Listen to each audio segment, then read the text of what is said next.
Welcome to Slasher Sunday. Merry Christmas, everybody. I'm a little late getting to this review because it's the holidays, and holidays are hectic. Now, I haven't seen Black Christmas since theaters. A few friends of mine are big fans of it, so it's something I've been wanting to revisit for a long time, but I saved it for Christmas. So here we go. Did I like it on this rewatch? Yes, I did. I had a lot of fun with it. I still have some gripes, no doubt about it, but a much better viewing experience this time around. I will tell you the thing that this movie does the best by far for me is incorporating Christmas into every fucking cell, in every fiber of this film. This film is Christmas from beginning to end. So many holiday-themed slasher movies only do it as a gimmick to sell the film as, some Halloween knockoff without actually, I feel like they took a script that had nothing to do with a holiday, like Halloween, and set it on a holiday and didn't really play to the holiday at all. Even Halloween is guilty of this. I feel like that movie could have been set on any other night. They don't really use the Halloween theme at all in that. It was just a gimmick, in my opinion. This one, it's set on Christmas, and, every single second of this movie feels like Christmas. And they incorporate all sorts of gags, kills, whatever, and they're all Christmas-based. I love that about this movie. And the lighting, the use of Christmas lights in a majority of the scenes. I love neons. So you got the heavy greens and the reds, and they feel Christmassy, but they look awesome. So this movie looks fantastic. It's a shame that the Blu-ray went out of print, and it's hard to get because this would look stunning in 1080p at least, some HD. Maybe one day they'll do a 4K transfer for Shout Factory or Scream Factory or whatever. I would pick that up because I think this is a beautifully shot movie. The colors pop, and on a DVD they look good, but on HD, 4K TV, whatever, it would look amazing. This is a fantastic looking movie. The gore is pretty on point. Now, the kills get a tad repetitive because I felt like I was watching a Fulci film for a minute because there's so many eyeball gags. Good stuff, good gore, but it's just like, okay, it's eyeballs. And I get that's the thing. Like, she eats the eyeballs to make them part of the family, and that's fine. It's just maybe make her eat different parts of the body. Whatever. Or one scene where Billy's making Christmas cookies out of his mom's back skin, which is fantastic. As I said, very Christmassy. What a wonderful scene. But have it be something like that. Come up with ideas of how to incorporate Christmas through the kills, like Billy did with cookie cutters. I could sit down for 20 minutes and come up with a few different ones that are fun. We get the bag over the head, pen in the eye, and it's a total freaking tribute. In the rocking chair up in the window, it's the poster of Black Christmas. Awesome. That was a great tribute to the original movie. You could almost take this movie if you want to fudge some things and see it as a sequel, because Billy's never really known who is, because Black Christmas, the original, the killer is never revealed, and he's living upstairs and in the attic or whatever. Maybe he is, maybe he isn't, who knows. So you could fudge some things or edit a couple little things out and make this a direct sequel. Like, he got caught after the events of Black Christmas, and now he's returning home. I feel like they could have made this a direct sequel. Like, just have the events. Maybe they didn't have the rights, or maybe, I don't know, but maybe they didn't want to do that. Nowadays, this would be a sequel. Now they're more into sequels than remakes. That's going to be a thing. They just ignore sequels and just do a sequel to the original. That's the new thing. There is no sequel, so they wouldn't have to ignore anything. But I think that this could have worked and almost does as a sequel. So when I was watching it, I was kind of, because I haven't seen it forever, I was watching it, I was like, oh man, like, if, I was waiting for what was going to unfold in the backstory, and I was like, could this maybe work as a sequel? And then other things happen. I'm like, oh no, it couldn't. but it could have. And if you want to fudge some things in your head, like I was just talking to my co-host on In the Mic of Madness, Brad, about Texas Chainsaw Massacre, and that guy has fudged some shit that I can't even fucking begin to explain how ridiculous his fudging is, but he wants to make it work because he loves the franchise so much, and he wants to make, you know, the Texas Chainsaw 3D thing fit in with the original Texas Chainsaw by explaining that ridiculous time gap and how old Alexandra Daddario's character is, whatever. His explanation to me is asinine. But if you want to do that, you could with this and make this more of a sequel. In the prison, when they're going through the prison and they're going through all the cells, I thought it was pretty funny that they have a Jesus type character and he opens it up and he's like, happy birthday. And on his cell, it's cell 25. I thought that was all pretty funny, like addressing Jesus in a Christmas movie, because Christmas really, when we take the holiday into account, outside of like pretty religious people who actually go to church and actually, observe this day for what it's meant to be, originally, I think we don't ever really address Jesus all that much in Christmas stuff. So the fact that he's even in here for a second and it's kind of a cute joke with the 25 on the door, and I dug it. It was funny. And this prison that he's in, because this whole movie, it's not slapstick, but it's definitely not realistic. The prison itself is very goofy. They're very accommodating to a cannibalistic murderer. They cut up chicken and try to make it as much like human flesh as they possibly can for him because he likes eating something that tastes like mom. Come on, it's fucking ridiculous. And how he escapes, I thought it was kind of cool how he escapes, bringing that thing away from the wall, making that guy think he's crawled through there. I don't know how the hell he would think he crawled through there. There's pipes in the way for him to even be able to get through. But he goes down, he looks, he stabs him. They linger on the bed way too long, so they completely cancel out the scare that could have happened there. Like they go and they show the bed, and then they pan back to the officer, then they show the bed again for a long time, and then his hand comes out, and I'm like, why? He's under there the second they show the bed. So why not show the bed if you're going to do it the bed way? Show the bed and have his hand up pop out almost instantly. Lingering on it for a long period of time, cutting away, coming back, lingering for a long time. It's like, okay, I know he's under there. When his hand popped out, were we supposed to be like, oh shit, he's under there? Why else would they be fucking focused on some, a blanket for 10 full seconds when he's under? It's so stupid. That was just a stupid decision. Just have him pop up in the background, make it a jump scare. I'm not huge into jump scares, but it would have been much more effective than lingering on a bed for fucking 10 seconds. It was so dumb. It was actually like, really? They're doing this? And then they cut away, and I was like, okay. And then they cut back, and I'm like, huh? Really? This? What? Why? That is insane. Anyway.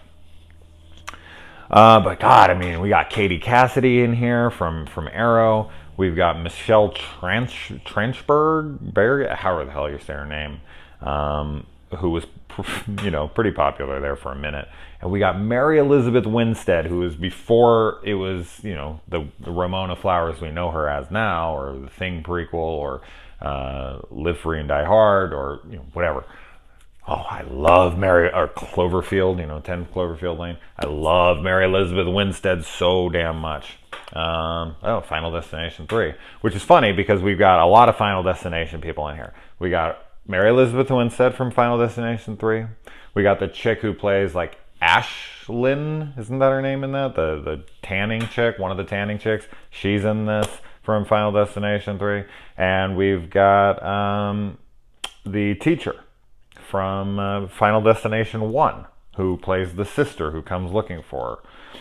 Mrs. Luton, right? Miss Luton? Yeah. So I thought that was pretty damn cool. The eye gouging in the first one where he rips the eye out and eats, that's great stuff, man. I love it. And I love how, because as I was saying, it's so silly, you can't take it seriously.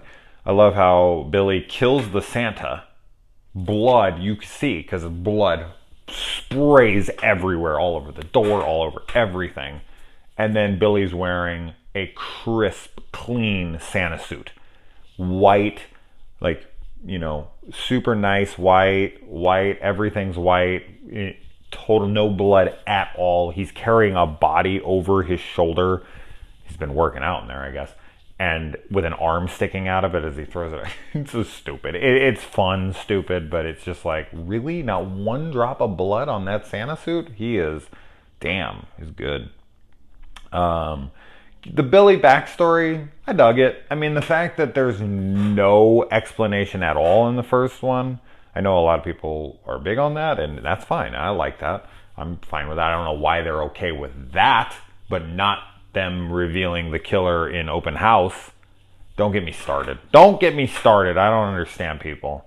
They find it awesome in one movie, but then they find it stupid in another movie. It makes no fucking sense. But yeah, like giving him yellow skin, it's just to make it more creepy. It doesn't really need to be there. Billy's mom in this is just awful. It's funny, I was watching this with somebody, and I looked over and I was like, you know you have a fucked up childhood when the best thing that your mom ever did for you was have sex with you. That was like the only good thing that he got out of you. At least he got to fucking have an orgasm or something, you know?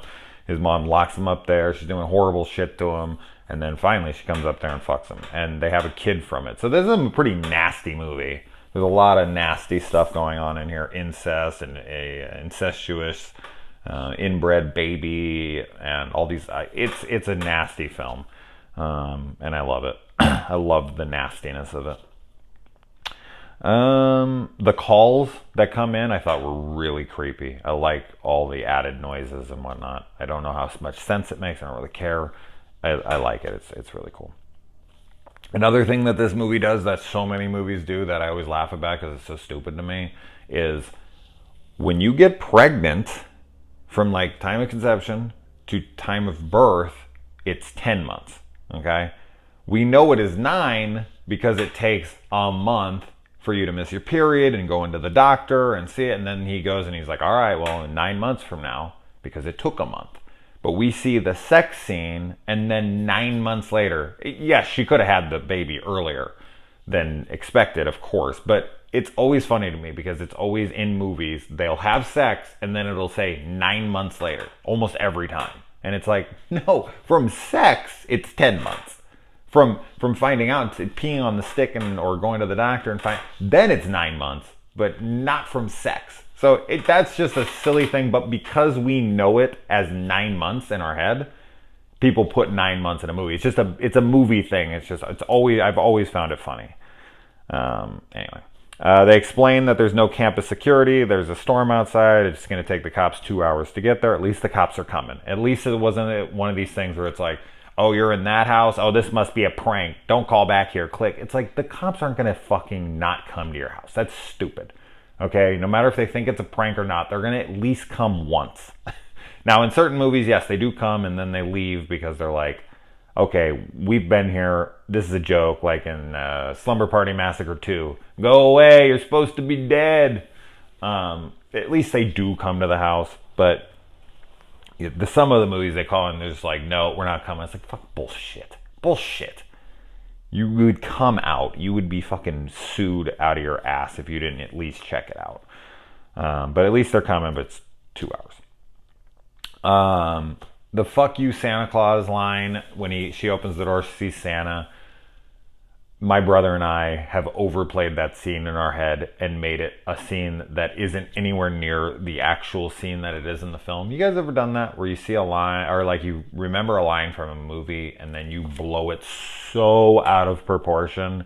And then when you go back and rewatch it, you're like, that's it? That's the line? Oh my God. In my head, it was this huge, ridiculous, and like in our head, she was like screaming it and like veins were coming out of her neck. And in this, she's just like, fuck you, Santa Claus. And in my brother and I's eyes, we've talked about it for so many years. We're just like, fuck you, Santa Claus. And it's like, wow, we really, really amplified that scene. I just had to talk about that scene for my brother. So if my brother's listening, there you go. I had to mention it just for him. Love you, Nathan. And he just got recently engaged. So, everyone give him some love for that. The splatter in the car, and then the girl going back, hitting the wall, and then the icicle coming down and hit her in the eye. I thought that was pretty funny because it's not the killer killing her; it's just nature killing her. Reminded me of the Lovely Bones, and a lot of, yeah, as I said, a lot of eyes eating stuff in here. I love when they go up and the chick's up there and the killer, and she lights the candles one by one, and as every candle is lit, it illuminates like another dead body, and it shows their eyeless faces, and there's like a head hanging from something, and then the tree has a bunch of eyeballs hanging on. That scene is fantastic. Awesome stuff. The way it's done, the Christmas stuff, all of it, love it. One of the best scenes in the whole movie. And then her being like, my daddy's here, and he busts out of the floor. Cool, ridiculous. I mean, the fact that she already knew he was there. Did he already get there? How did it take the cops 2 hours to get there in cars with all of the available equipment to them? But this guy's in a mental institution. He's on fucking foot. He probably doesn't even know where the hell he is. He came here years and years ago. He's been there for, however many years he's been in this asylum. Does he know how to even get home? He's in this blizzard and he just fucking walks there faster than the cops can get there. It's so dumb. And then we get a scuffle between Agnes and Kelly here, and her eye gets poked out, and then it ends up being a fake eye. I thought that was a pretty good gag. And Agnes falls down between the walls, as Billy comes up through, and this burning Christmas tree goes and falls down for her. It starts burning up, and then they go outside, and of course the cops always get there the second things are wrapped up and they don't have to do anything anymore. And they go to the hospital, and while at the hospital, the worst paramedics on scene ever seem to collect the killers' bodies here, because they scooped up and put 2 killers in body bags and missed a pulse on both. It is so dumb. They do this in so many of these movies. It's like, really? Like, maybe one, but both? No chance. I think no chance at all anyway, but really, you couldn't find a pulse, nothing on 2 people that were still alive. How they didn't suffocate in those bags and whatnot, who cares? I just thought that was funny. All right, so then, yeah, she goes in and she kills the sister here, which I thought was surprising because they're the 2 survivors, and her death is just so fast. You're like, oh, okay, she's dead. She just broke her neck. That's that. I guess she dies. All right, moving on. And so Kelly is the final girl here, and so she is able to kill Agnes, and then goes off and runs around, and Billy's fighting her, and she has a smile you son of a bitch final line here, which is Merry Christmas, motherfucker. But it's not when she kills him. Very odd. It's a yippee-ki-yay motherfucker moment, but it's said on something that doesn't actually kill him. And then the next sequence is where she kills him and throws him off the thing, and he lands on the tree, and the stars comes up, and the guts and all that great stuff. Really cool kill. Good way to end the character. He's fucking dead.